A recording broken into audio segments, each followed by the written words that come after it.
लिए live lecture ले रहा हूँ ताकि तुम्हारा सब डाउट क्लियर हो जाए। तो आधे घंटे में 30 मिनट में पूरा बुक समझा दूंगा कैसे आंसर लिखना है। और कुछ अगर लेक्चर भी सुन लिया तुम्हारा काम आसान हो जाएगा। ओके, जैसे बाकी लोग का लेक्चर अपलोड कर दिया वैसे तुम्हारा भी मैं लेक्चर अपलोड कर दिया। चलो आ जाओ। तो सबसे पहला अभी हम लोग पढ़ेंगे कि ऑडिटर होता क्या है।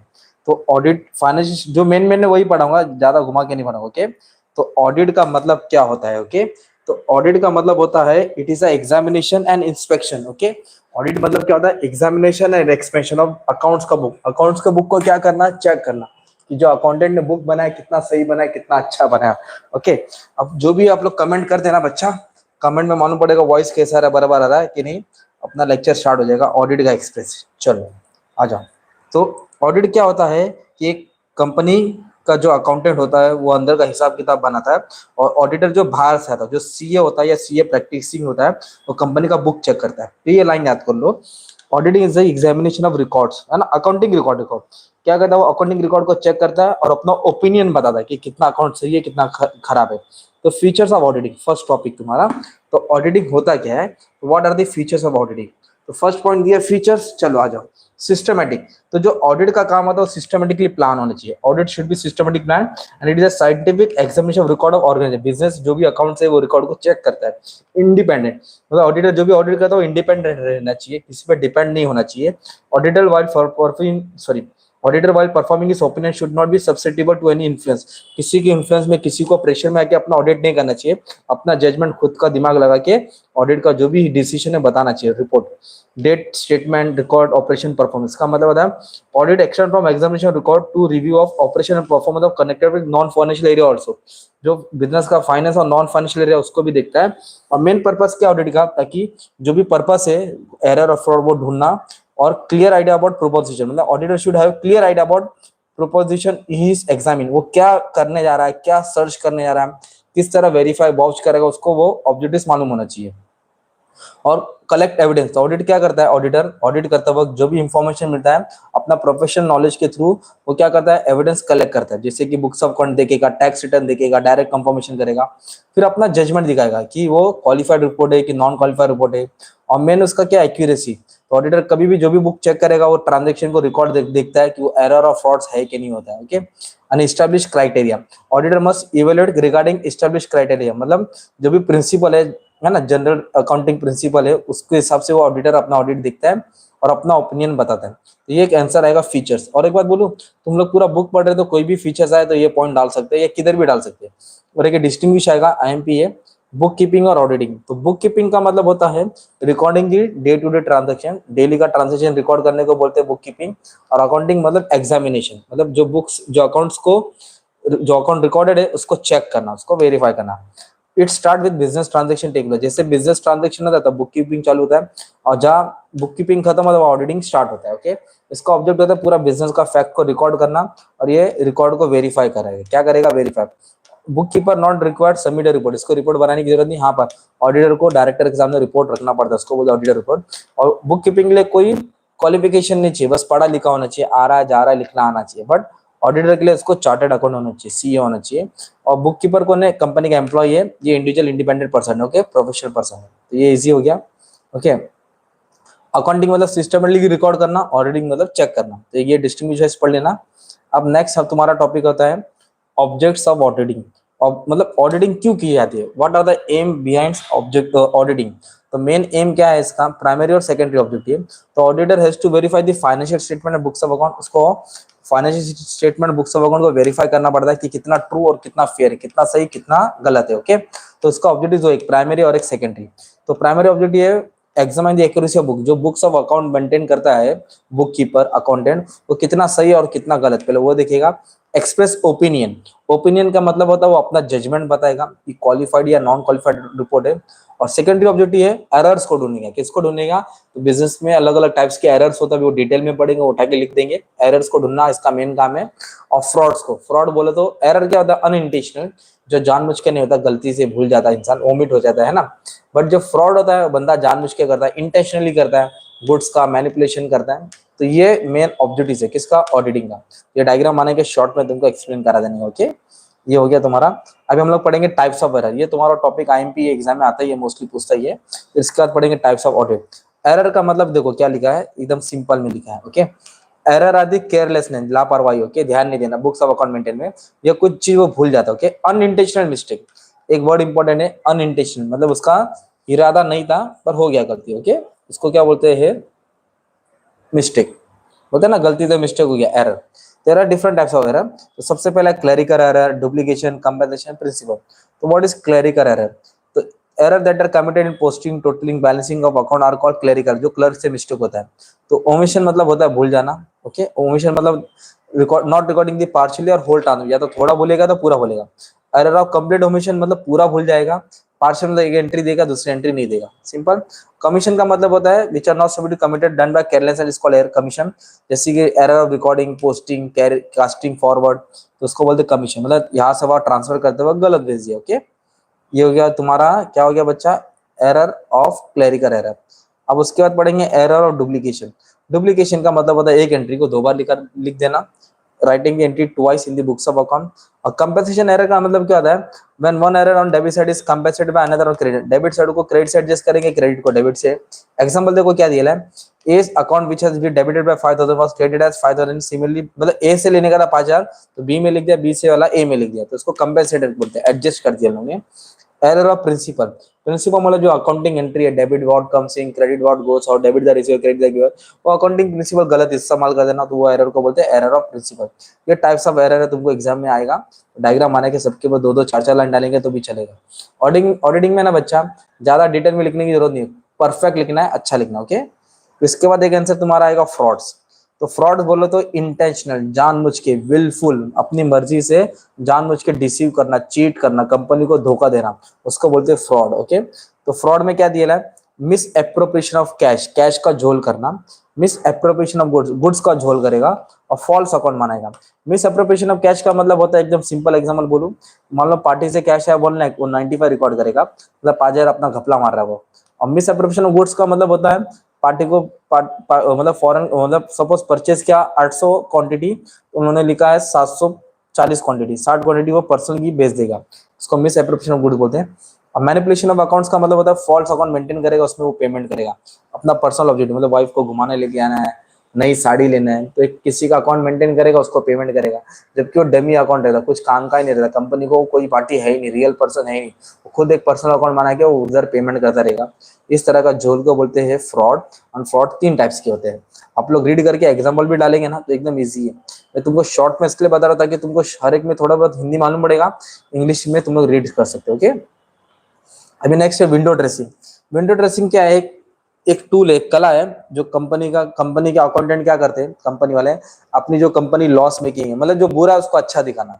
जैसे कि मान लो घर पे एक मोहल्ले का लड़का है, लफंगा है, टपोरी है, कुछ काम वाम धंधा करता नहीं है, और उसको कोट पैंट पहना के घर पे बिठा दिया, रिश्ता वाले देखने वाले आए, तो माँ बाप बोलते मेरा लड़का लाखों में है, इसके जगह कोई है नहीं, लाखों रुपया कमाता है। तो ये क्या कर रहे हैं लोग, विंडो ड्रेसिंग कर रहे हैं, उसकी गलती, उसकी खामी, उसकी सब चीज छुपा रहे हैं। जैसे कंपनी क्या छुपाती है इधर, अपने एसेट्स को क्या करती है, बढ़ाती है, और कर्जे को कम करती है। एसेट्स को ओवर वैल्यू करती है, लायबिलिटीज को अंडर वैल्यू करती है। इस तरह window dressing, arranging the goods attractively, skill of presenting account in a way create a good impression, ऐसे चीज को प्रेजेंट करना कि अच्छा दिखे। ओवर शेड करती है, बड़ा चढ़ा के, ओके। क्यों करती है, ताकि इन्वेस्टर को मिसलीड करेंगे, लॉस छुपाते हैं, ताकि कमीशन ज्यादा ले सके। ये सब गलत चीजें, इधर एसेट्स को बढ़ाया जाता है और लायबिलिटीज को घटाया जाता है। जो एक्चुअल पोजीशन है वो नहीं दिखा जाता, सॉरी, जो एक्चुअल पोजीशन है वो नहीं दिखा जाता, उसके बदले गलत पोजीशन दिखा जाता है ना, फॉल्स पोजीशन, मतलब एसेट्स को बढ़ाते हैं जबकि एसेट है ही नहीं, और लायबिलिटीज जो ज्यादा उसको कम दिखाते हैं। ये विंडो ड्रेसिंग होता है, ओके। ठीक है, टॉपिक पढ़ना है। और सीक्रेट रिजर्व बहुत उसका उल्टा, सीक्रेट रिजर्व क्या होता है, कंपनी प्रॉफिट को छुपाती है, जो प्रॉफिट है उसको हाइड करती है, ताकि जो कॉम्पिटिटर्स है उसको क्या लगे कि ये कंपनी बहुत मेरे पीछे है। ये क्यों करती है कंपनी ऐसा, जैसे कि कमीशन, वर्कर लोग की पगार नहीं देना, बोनस नहीं देना, तो कंपनी एक्टिंग करती है कि अभी इस बार प्रॉफिट कम हुआ, सेल्स कम हुआ, तो सीक्रेट रिजर्व मतलब सीक्रेट छुपा रुस्तम, ओके, ये करते हैं। अब उसके बाद एक टॉपिक तुम्हारा मैं डायरेक्ट आगे आ रहा हूँ, ओके। ऑडिट का फायदा, ये आंसर किधर भी उठाएगा, ऑडिट क्यों करते हैं, ऑडिट का फायदा क्या है। ऑडिट से एरर मालूम पड़ता है, बैंक से लोन भी मिलेगा, अच्छा रेपुटेशन मिलेगा। अगर हिसाब किताब अच्छा रहेगा तो गुडविल रेपुटेशन बढ़ेगा, प्रॉपर वैल्यूएशन ऑफ एसेट्स होएगा। गवर्नमेंट क्या है, अच्छी ऑडिट को, अच्छा अकाउंट को स्वीकारता है, ओके, और गवर्नमेंट उसको सपोर्ट करेगा। अप टू डेट अकाउंट रहेगा तो क्लर्क भी अलर्ट रहेंगे, झोल झाल नहीं करेंगे, और फ्यूचर में सजेशन हेल्प होएगा। ये एजेंसी मतलब काम आता है अलग अलग जगह। और इन्वेस्टर को भी अच्छा लगेगा कि मैं जिस कंपनी में इन्वेस्ट कर रहा हूँ उसका अकाउंट अच्छा है, मॉरल चेक कितना, क्या बंदा कैसे काम कर रहा है, ईमानदार है कि नहीं, इन्वेस्टमेंट की वैल्यू मालूम पड़ती है। तो ये फायदा है ऑडिट का, ये पढ़ना है तुमको, ठीक है। अभी ऑडिटिंग का प्रिंसिपल, ओके। ऑडिटिंग करते वक्त ऑडिटर का कुछ उसूल होता है। पहली बात तो इंटीग्रिटी, मतलब it is not only standard but veracity of auditing means auditor should be honest, ईमानदार होना चाहिए, अपना काम ईमानदारी से करना चाहिए, एकदम सही तरीके से, okay, independently. Principle of objective, auditor should conduct objectively means auditor should be free from bias, वो कोई भी चीज पे ना पार्शियलिटी नहीं करना चाहिए ना, प्री अजम्पशन नहीं होना चाहिए, प्रीजुडाइज नहीं होना चाहिए, बायस नहीं होना चाहिए, ओके, एकदम जो है फैक्ट प्रेजेंट करके अपना रिपोर्ट तैयार करना है। फुल डिस्क्लोजर, कुछ चीज क्लाइंट का छुपाना नहीं चाहिए, okay. It implies the client should provide to auditor all possible evidence, client पूरे ऑडिटर को सब इंफॉर्मेशन देगा और ऑडिटर वही बातें किसको बताएगा नहीं। Materiality, auditor should pay more attention to item which are more significant, जो काम का उस पर ध्यान देगा। कॉन्फिडेंशियल, जिस क्लाइंट का वो ऑडिट करने गया उसकी इंफॉर्मेशन किसी और को नहीं शेयर करना चाहिए, ओके। इसके बाद बोला स्किल, ऑडिटर है ऑब्वियस इसका सीए की डिग्री होनी चाहिए, स्किल्स होना चाहिए, एक्सपीरियंस होना चाहिए, ताकि ऑडिट करते हुए कोई भी प्रॉब्लम ना आए। और जो भी ऑडिट करते हो उसका पेपर होता है वो जमा करो, प्लानिंग करो, एविडेंस रखो, ये सब पॉइंट इसमें कवर होता है, ओके। अभी तुम्हारा जो नेक्स्ट टॉपिक है बच्चा, मैंने ये पढ़ा रहा हूँ, एरर और फ्रॉड, अनइंटेंशनल, इंटेंशनल, ये तो वैसे ही है। अभी नेक्स्ट है तुम्हारा टाइप्स ऑफ ऑडिट, इसका डिस्टिंग्विश ऐसे, हाँ देखो, इंटरनल ऑडिट, स्टैट्यूटरी ऑडिट। तो जो इंटरनल ऑडिट करता है कंपनी का मैनेजमेंट बनाता है, और वो ऑडिटर जो सीए नहीं रहेगा तो भी चलेगा, मतलब उसका फिक्स पगार रहेगा। एक्सटर्नल ऑडिट जो कंपनी को ऑडिट करने के लिए बाहर से आता है, okay. External auditor is appointed by share holder of the government, ये शेयर होल्डर ऑफ गवर्नमेंट वो अपॉइंट करेगा, इसकी पगार मैनेजमेंट फिक्स करेगा, इसकी पगार गवर्नमेंट फिक्स करेगा। और इंटरनल ऑडिट के लिए कोई प्रिस्क्राइब क्वालिफिकेशन नहीं है, हाँ, पर जो बाहर से ऑडिटर आएगा वो practising law, prescribe by law, CA होना चाहिए। और इंटरनल ऑडिट की जिम्मेदारी मैनेजमेंट बताएगा ये काम करना है, और इसकी जिम्मेदारी गवर्नमेंट बताएगा। इट में कवर एनी पीरियड, 2 3 6 1 साल 2 साल, ये बस आएगा 1 साल के बाद चला जाएगा, ओके, ये पढ़ना आंसर है। और उसके बाद ना कंटिन्यूस ऑडिट का मतलब होता है कि कंपनी का जो ऑडिटर, कंपनी में जो ऑडिटर बाहर से आता है, ओके, तो कंपनी क्या करती है, साल साल में नहीं, 3 3 महीने में क्वार्टरली ऑडिट रिपोर्ट निकलती है, ताकि भाई लफड़ा नहीं, ऑडिट जितना अच्छा रहेगा एरर फ्रॉड का चांस कम रहेगा। तो कंटिन्यू मतलब बार बार ऑडिट एक एक आइटम को चेक किया जाता है, ताकि बाद में फ्यूचर में कोई दिक्कत ना हो, ओके। एक ये आंसर कर लेना है।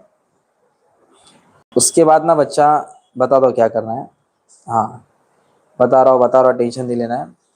बैलेंस शीट ऑडिट तो समझ गया, बैलेंस शीट को देखना है, एसेट्स और लायबिलिटी को, ये ओनर्स में रीड कर सकते, ओके। अभी क्या है, हाँ ये कंटिन्यूस हो गया। उसके बाद ना बच्चा ये, हाँ ऑडिट प्लानिंग, इसमें एक आंसर पढ़ना है। अभी देखो ऑडिट प्लानिंग पढ़ेंगे, प्लानिंग और प्रोग्राम पढ़ेंगे, हो जाएगा, ओके, अच्छे से कराता हूँ।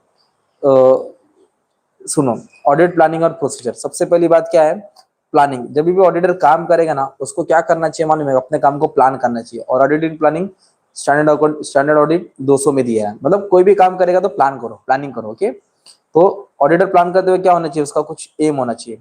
एक्वायरिंग नॉलेज, क्लाइंट का बिजनेस का नॉलेज होना चाहिए।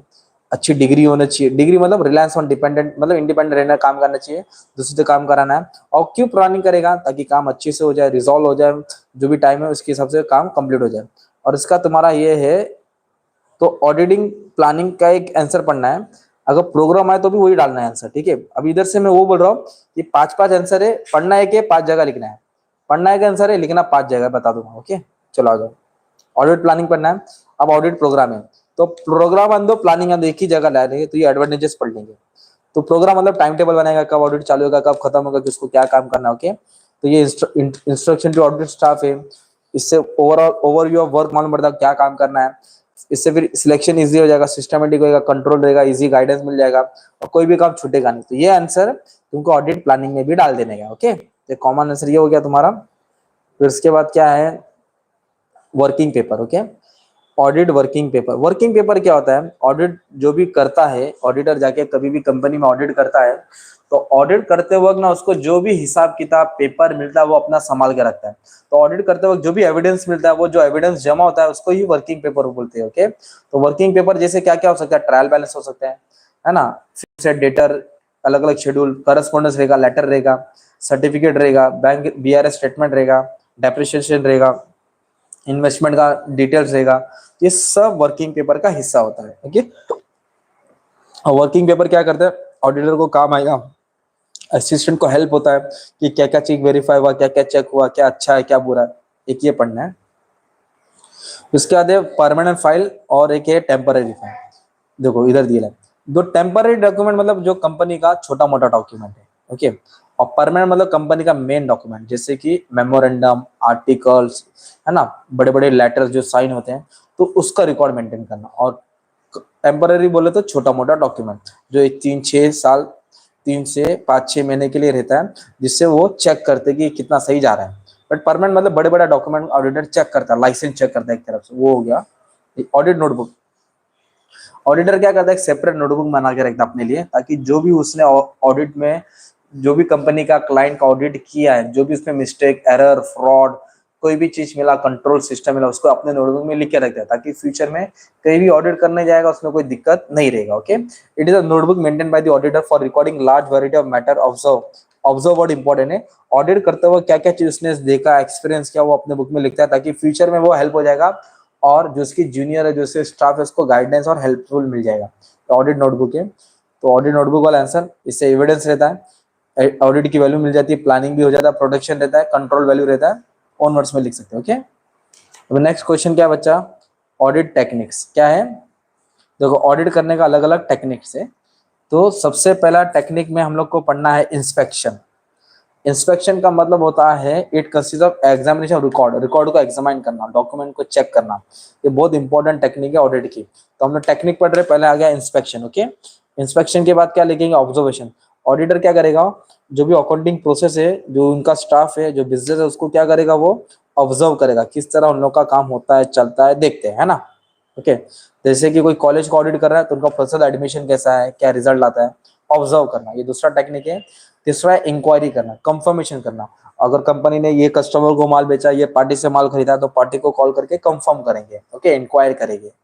फिर नेक्स्ट आता है कंप्यूटेशन, हिसाब किताब, टोटलिंग करना, अर्थमेटिकल एक्यूरेसी चेक करना, टोटलिंग, नंबर में कोई लफड़ा नहीं, गलत नहीं।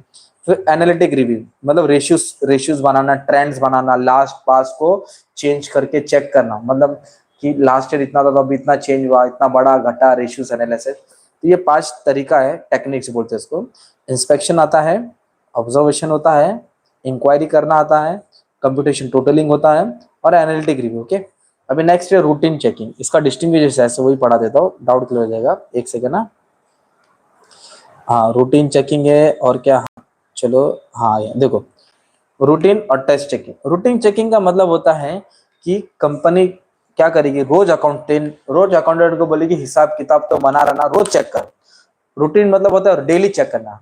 रूटीन चेकिंग में detail checking of transaction, detail checking of transaction on regular basis पे डिटेल चेक होता है। okay? इससे एरर और फ्रॉड तुरंत मालूम पड़ जाता है। और ये checking is few time mechanical, it may not detect major error, तो मेजर एरर नहीं फाइंड करता है। पर टेस्ट चेकिंग वैसा नहीं है। टेस्ट चेकिंग मतलब होता है कि इतने सारे चीज में से इतना चीज चेक करना, सैंपल। जैसे घर वाले चावल खरीदने जाते हैं, तो पूरा गोनी को नहीं पलटते, थोड़ा चावल को देखते, अरे खराब, अच्छा, तो फिर ये चावल को देख के बोलते हाँ भैया ये वाला पैक करो। तो वैसे टेस्ट चेकिंग होता है। मतलब 100% ट्रांजेक्शन नहीं चेक करेंगे, रिजल्ट सेटिस्फेक्शन के हिसाब से सैंपल को उठा से उसको देखिए, इससे टाइम हम दोनों बचता है। तो टेस्ट बोले तो ऊपर ऊपर से चेक करना सैंपल को, और रिटर्न बोले तो रेगुलर बेसिस पे डेली चेक करना। ओके, बाद में आप लोग डिटेल में पढ़ लेंगे, आ जाएगा, कॉन्सेप्ट क्लियर करा था। अभी के इंटरनल कंट्रोल बहुत इंपॉर्टेंट टॉपिक है। इंटरनल कंट्रोल के ऊपर कंफर्म आंसर आने वाला ही है, तो जो पढ़ा रहा पहले वो उठा के लिखेंगे। ओके, सुनो, इंटरनल कंट्रोल क्या है? It is operation record by special staff. एक स्पेशल स्टाफ रखेंगे जो कंपनी का अकाउंट पे ध्यान देता है। ये ऑपरेशन देखता है किस तरह कंपनी अकाउंट रिकॉर्ड करती है, मेंटेन करती है। ये इंटरनल कंट्रोल कंपनी का हिस्सा का पार्ट है, ये इंटरनल ऑडिटर करता है। ओके, और इंटरनल कंट्रोल का एक आंसर इधर ही है, ऐसे भरा दो। हाँ देखो, ये इंटरनल चेक आया, इंटरनल कंट्रोल आया, तो इसमें अपने को सबसे पहले क्या करना, एक सेकंड ना बच्चा, हाँ चला जाओ। इंटरनल कंट्रोल का आंसर लिखना ही है, इंटरनल चेक आया। तो इससे फायदा क्या होता है, auditor can know whether the error and fraud are likely to locate in the ordinary course. मालूम पड़ेगा कि इंटरनल कंट्रोल से एरर और फ्रॉड आ सकता है। He can know whether audit internal control is use and operating in plan for management. Internal control लाने से कंपनी का मैनेजमेंट कितना अच्छा कितना बुरा, क्या कुछ चीज झोल झाल झपाटा मालूम पड़ेगा। Can know weather effective internal control departing is operating, बराबर काम हो रहा है कि नहीं हो रहा है। तो इंटरनल कंट्रोल एक तरफ से यही है ताकि जो बिजनेस में इनएफिशिएंसी है उसको दूर करो, फ्रॉड को दूर करो, एक्यूरेसी लावे, बिजनेस की पॉलिसी इफेक्टिव बनाए, एसेट्स को बचावे, और जो भी एम्प्लॉयज का परफॉर्मेंस वो चेक करे, टाइम पास तो नहीं करते, और ट्रांजेक्शन को बराबर ऑथोराइज करे, रिकॉर्ड करे। इंटरनल कंट्रोल कंपनी के अंदर का ऑडिटर करेगा, ऑडिट को अच्छे से चेक करेगा। तो एक ये आंसर पढ़ के रखना है, छोड़ना नहीं है। अब उसके बाद ना तुमको आएगा इंटरनल ऑडिट, ये डिस्टिंग्विश इधर ही है, शायद से मिलेगा तुमको, एक सेकेंड ना, हाँ एक सेकेंड। देखो इंटरनल ऑडिट मैंने बोला ना, कंपनी का अंदर का मैनेजमेंट बनाएगा, एक्सटर्नल बोले तो बाहर का बनाएगा। जो आगे पढ़ा था वही है वाउचिंग। वाउचिंग किसका होता है, इनकम और एक्सपेंडिचर का। वाउचिंग किसका होता है, इनकम और एक्सपेंडिचर, मतलब ट्रांजेक्शन को ऊपर ऊपर से चेक करेंगे, जैसे कि परचेज का होएगा, सेल्स का होएगा, सैलरी का होएगा, रेंट का होएगा, एडवर्टाइजमेंट का होएगा, इंश्योरेंस का होएगा। तो watching mean examination document evidence in support of entries. तब इसमें कैसे है, वॉचिंग का आपको कॉमन पॉइंट याद करने का, ये कॉमन पॉइंट दिया है। चलो मान लो अभी हम लोग वॉचिंग कर रहे हैं परचेज का, तो सीरियल नंबर देखेंगे, कब परचेज किया, किस नेम ऑफ द पे, कौन सी पार्टी थी, head of the account debit किसको डेबिट किया, डिटेल ऑफ ट्रांजेक्शन, कितना रुपए का अमाउंट था, किसने साइन किया, कौन सा पार्टी वाउचर था, कितना कैश आया, ये सब चीज देखा जाता है। वैसे सेल्स का रहेगा, है ना। तो वॉचिंग से क्या होता है, ट्रांजेक्शन का जेन्युइननेस, ओरिजिनल मालूम पड़ता है, to help the auditor to know the nature of transaction, कैसा ट्रांजेक्शन है, और से छोटा मोटा खर्चा, कैपिटल बोलो तो बड़ा खर्चा, एरर फ्रॉड, मतलब इंपॉर्टेंट बोलो तो ऑडिटिंग का एडवांटेजेस डाल देने का, 3 पॉइंट समझ के। अब सुनो, ये कॉमन पॉइंट याद कर लो। क्या बोला है, कोई भी वाउचिंग, वाउचर बोलेगा तो इनकम और एक्सपेंडिचर का होता है, तो कोई भी इनकम एक्सपेंडिचर है तो यही पॉइंट लिखने का, डेट ऑफ द वाउचर, मतलब auditor should see the date of voucher. मतलब जैसे कि मान लो सैलरी को वाउच करना है, तो फिर वो देखेगा, सैलरी का वाउचर चेक करेगा, नेम ऑफ द पार्टी मतलब एम्प्लॉई, बिजनेस, अथॉरिटी कौन था, स्टैम्प कितना था, कौन कौन सा डॉक्यूमेंट था, छोटा मोटा बड़ा खर्चा, अमाउंट देखेगा, हेड देखेगा। तो ये होता है वॉचिंग से सब फाइंड हो जाता है। तो जैसे कि सेल्स को कैसे वॉच करते हैं, तो सेल्स का सपोर्टिंग डॉक्यूमेंट याद करना है, क्या याद करना है तुमको, सपोर्टिंग, क्रेडिट सेल, नाम, डेट, सीरियल नंबर। तो ये सब आंसर मैंने एक्सप्लेन करके तुम्हारे लिए एकदम बता दिया था। अब वॉचिंग इज एक आंसर, वॉचिंग का पढ़ना है, कॉमन उठा के डाल देने का, ओके। रिसीव मतलब पैसा आ रहा है, पेमेंट मतलब पैसा जा रहा है। वैसे ही एक इधर बोला how will you watch cash purchase, तो कैश परचेज बोले तो माल खरीदा, तो पहले डॉक्यूमेंट याद करना है, सपोर्टिंग डॉक्यूमेंट होते हैं। तो परचेज के लिए डॉक्यूमेंट क्या है, मेमो लगता है, गुड इनवर्ट डिलीवरी चालान लगता है, ट्रांसपोर्ट बिल लगता है, ऑटो बिल, फिर अथॉरिटी किसको दिया, कब दिया, कितना रुपए का बिल था, क्या पोस्टिंग किया, कहाँ शो किया। इस तरह तुमको वॉचिंग आएगा। और वॉचिंग के बाद क्या आएगा तुम्हारा, ये रेंट के लिए सपोर्टिंग डॉक्यूमेंट, लैंड रोड का बिल रहेगा। तो सिर्फ सपोर्टिंग डॉक्यूमेंट पढ़ने का था तुमको। लास्ट है वेरिफिकेशन। और वेरिफिकेशन किसका होता है, एसेट्स और लायबिलिटी का, ओके। वेरिफिकेशन कैसे होता है, किसका होता है, एसेट्स और लायबिलिटी का, डिटेल में चेक करते हैं, उसकी वैल्यूएशन निकालते हैं। तो एग्जाम में ऐसा आएगा, देखो मैं बताता हूँ क्वेश्चन क्या आएगा। कोई भी फिक्स एसेट को वेरीफाई कर रहे हैं, land and building, plant and machinery, furniture, तो पहले प्रॉपर रिकॉर्ड चेक करेंगे, उसको बुक में कहाँ शो किया, उसको ओपनिंग बैलेंस कितना है, एक्विजिशन कितना रुपए का खरीदा, सेल्फ कॉन्ट्रैक्ट एसेट है मतलब खुद से बनाए कि बाद में कुछ एडिशनल कॉस्ट लगेगा, फिक्स एसेट में कितना रिटर्न ऑफ डेप्रिसिएशन, अथॉरिटी किसके नाम पे आया, ओनरशिप कौन है, कहाँ है वो रखा है, और फिर कुछ इस पे चीज गिरवी तो नहीं है, ऑडिटर रिपोर्ट के हिसाब से कहाँ शो होता है। ये किसका था, तुम्हारा फिक्स एसेट। वैसे लायबिलिटी का वेरिफिकेशन आएगा। तो लायबिलिटी का स्पेयर पार्ट बोला तो इन्वेंट्रीज हो गया तुम्हारा, और लायबिलिटीज का कैसा है, ये मशीन का, जैसे मतलब सेम पॉइंट उठा के डाल देने का है, एक ही पॉइंट था तुम्हारा। अब कर्जा का एक बता देता हूँ हम, ये बिल्स पेबल को ऑर्डर करने का था, internal control, auditor should C and review the internal control system. ये बिल्स पेबल कितना रुपए का उधारी का बिल है, स्क्रूटनी मतलब लेजर चेक करेगा, वेरीफाई करेगा डिटेल में कैश बुक, कंफर्मेशन करेगा पार्टी से, डिस्क्लोजर का शो किया, कितना पेंडिंग कितना उधारी। तो creditor, bill receiver, bills payable और डेटर्स, ये सबका पॉइंट चारों का सेम रहेगा। तो वेरिफिकेशन, वाउचिंग, ये वाला आंसर तुमको रिवर्स करके अच्छे से पढ़ लेना है, ठीक है। बस जितना हो सकता है उतना ट्राई किया बच्चा, थोड़ा मेहनत करना पड़ेगा, हेडफोन बना के रखो। एग्जाम एक दिन पहले पढ़ाई नहीं होती भाई, एक दिन पहले बस पास होना होता है। अच्छा मार्क्स लाना रहेगा ना, तो आपको स्टार्टिंग से थोड़ा रिवाइज करना पड़ता है बच्चा। अगर पास हो गए टीवा में जाएंगे, तो सिर्फ क्या है, रोज एक आंसर लिखो, 5 मिनट जाएगा, सिर्फ हेडफोन बना के रखो, तो 3 महीने में अच्छी कर नोटबुक तैयार हो जाएगी, तुम्हारा काम आसान रहेगा। और एक ही दिन में तुम सोचेंगे कि बाजी मार लूं, तो सिर्फ पास हो सकते हैं भाई, ठीक है। मार्क्स स्कोर करना है, नॉलेज लेना है, तो थोड़ा ध्यान दो। काम धंधा करते हैं, जॉब पे आते हैं, खेलते वेलते, रात को आधा घंटा निकालना है, थोड़ा पढ़ना है। अब इतना पढ़ेंगे नहीं तो फिर कैसे चलेगा? ओके, इंटरव्यू में जब क्वेश्चन पूछेगा तो तुम्हें जॉब नहीं दे पाएंगे। तो बस थोड़ा रेडी रहो, ध्यान दो। Thank you very much, all the best for